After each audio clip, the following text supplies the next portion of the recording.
Salut, c'est Cyril de Web de Fou, j'espère que tu vas bien. Aujourd'hui, on se retrouve pour un nouveau podcast pour voir ensemble une méthode pour fidéliser sans produit. Tu vas voir, je vais t'expliquer comment tu peux fidéliser une audience sans produit. Je vais pas te parler de sondage, je vais pas te parler de trucs comme ça, je vais te parler d'un cas que tu connais et tu vas voir que les méthodes que je vais te révéler là-dedans risquent de tout simplement changer un peu ta vision de ton business. Alors avant ça, tu connais le truc, tu cliques sur le bouton s'abonner, tu vas dans la description, il y a un lien, tu cliques dessus, tu mets ton email et tous les matins, tu reçois un mail avec des informations, des podcasts notamment, de la forte valeur ajoutée et des informations qui vont changer ta vie et ton business, crois-moi, ok? Allez, on y va. Le cas d'Apple est celui qui parle le plus à tout le monde en général, parce que c'est quelque chose que tout le monde connaît, puis en général on écoute les gens, si tu m'écoutes c'est très certainement sur un iPhone, un Mac, et puis probablement sur un Android, mais c'est pas vraiment le sujet. C'est pour te dire que Apple est un cas d'école en la matière, tu vois. Apple, c'est le genre de personne, je vais te donner leur cas pour que tu puisses t'en inspirer, je pense que le podcast risque d'être assez court.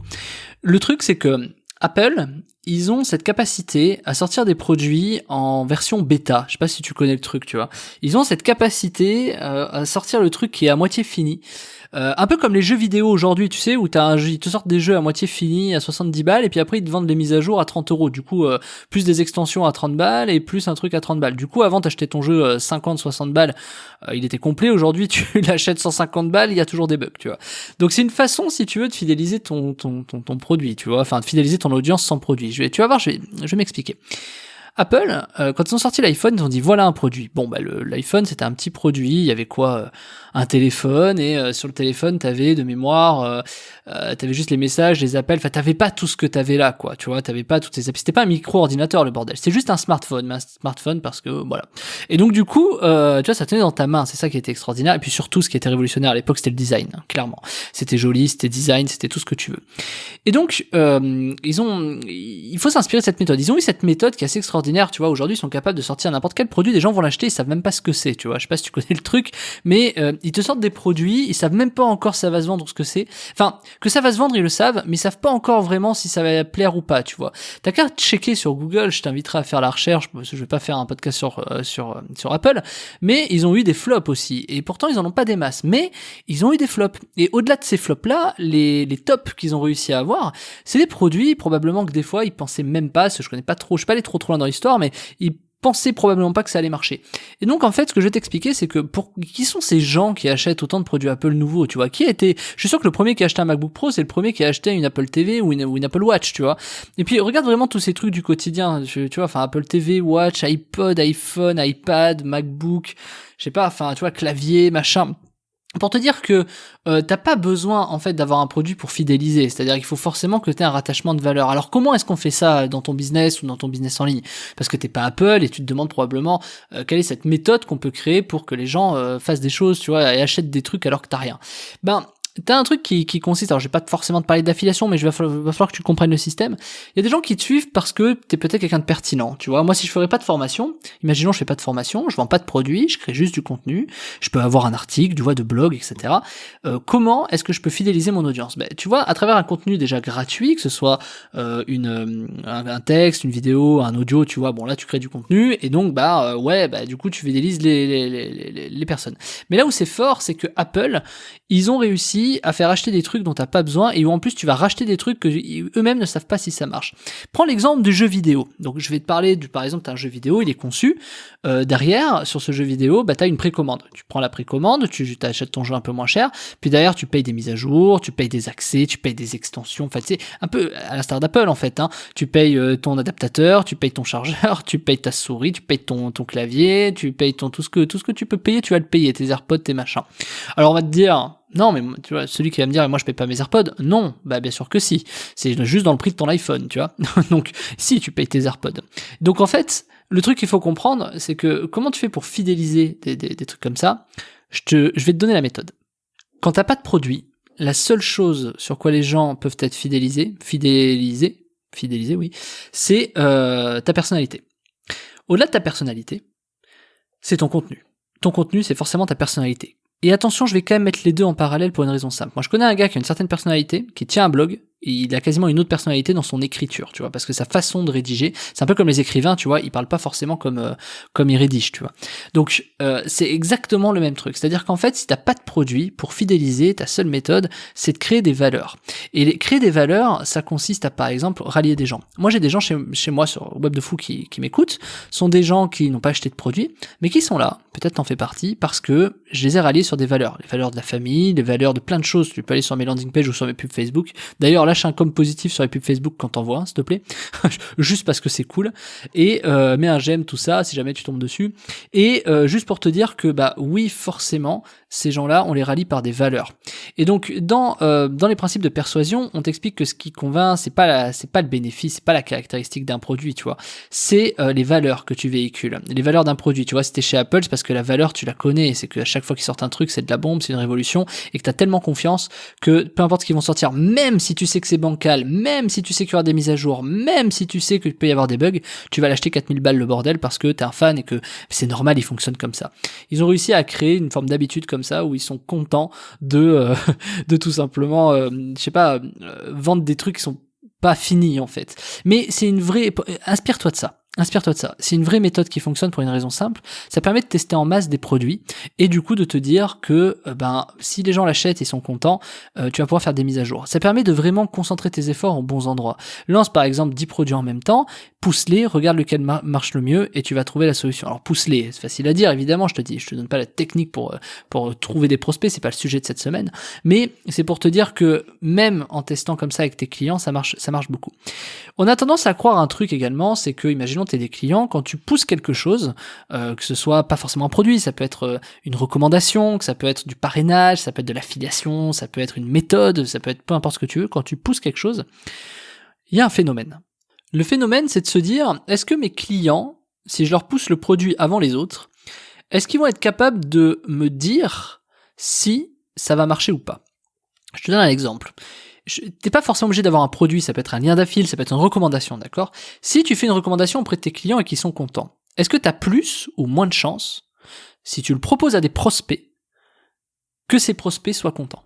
Est-ce que t'as plus ou moins de chance? C'est-à-dire, si tes clients sont contents d'un truc que tu leur proposes avant les autres, est-ce que forcément tes prospects seront contents?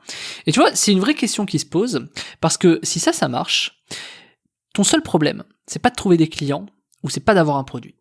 Ton seul problème, c'est de savoir qu'est-ce que tu proposes et à qui. Et ça, je te jure, ça change drastiquement tout ce que tu peux avoir dans ton business. Je sais pas si tu viens de te rendre compte de ce que je viens de dire. Je te le redis quand même pour que ce soit clair. Tu n'as pas besoin de savoir si tu dois avoir telle audience ou tel produit. Tu as juste besoin de savoir qui a besoin de quoi. Donc là, c'est logique, c'est ce qu'on appelle les problèmes et résoudre les problèmes, mais ce n'est pas parce que tu as proposé un problème à tes clients, par exemple si tu fais un sondage à tes clients et que tu fais un sondage à tes prospects, tu verras qu'ils ne voudront pas la même chose.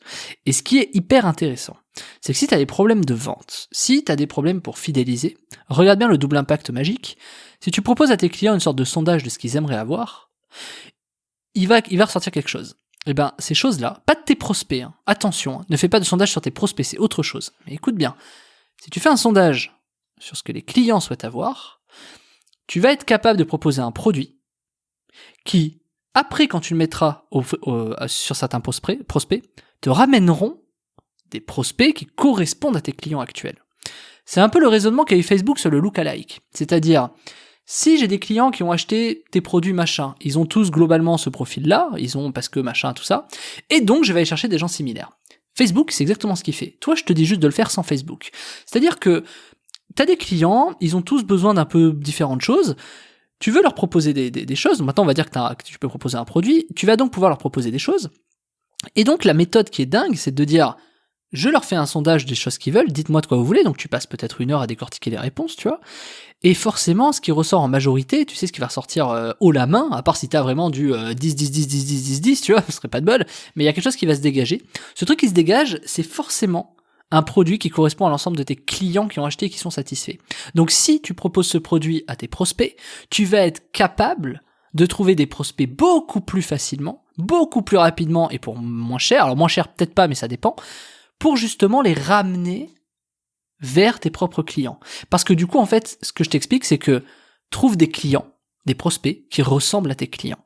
Et ça fait toute la différence. Et donc, c'est quoi cette méthode qui est dingue? Et comment tu peux faire ça sans que tu aies un produit ou pas? Et bien maintenant, fais-toi le truc inversé. Tes clients, ils expliquent par exemple, tes concurrents, ils te disent, tiens, tu vois, moi je vois des formateurs en ligne, ils te disent, ah tiens, cette formation, elle a super bien marché. Ok.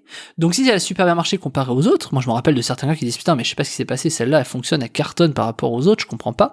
Si tu suis une personne qui dit ça et qui derrière dit le dit pas tout le temps, tu sais que c'est pas un argumentaire de vente, bah tu peux te dire c'est peut-être qu'en fait je peux choper ces types de clients de ce gars si je propose un type de produit similaire.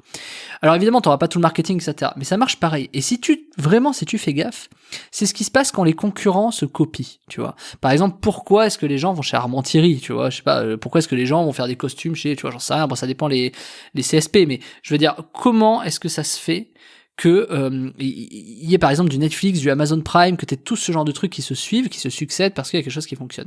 Si tu arrives à trouver par exemple de quoi ont besoin la majorité des clients de Netflix, tu vas être capable, écoute bien, vraiment, je te donne le petit truc là, si tu es capable de connaître le besoin de l'ensemble des clients de Netflix, tu vas être capable de proposer un produit, et tous les prospects que tu ramèneras vers ce produit qui vont se transformer en clients, tu pourras les ramener vers Netflix.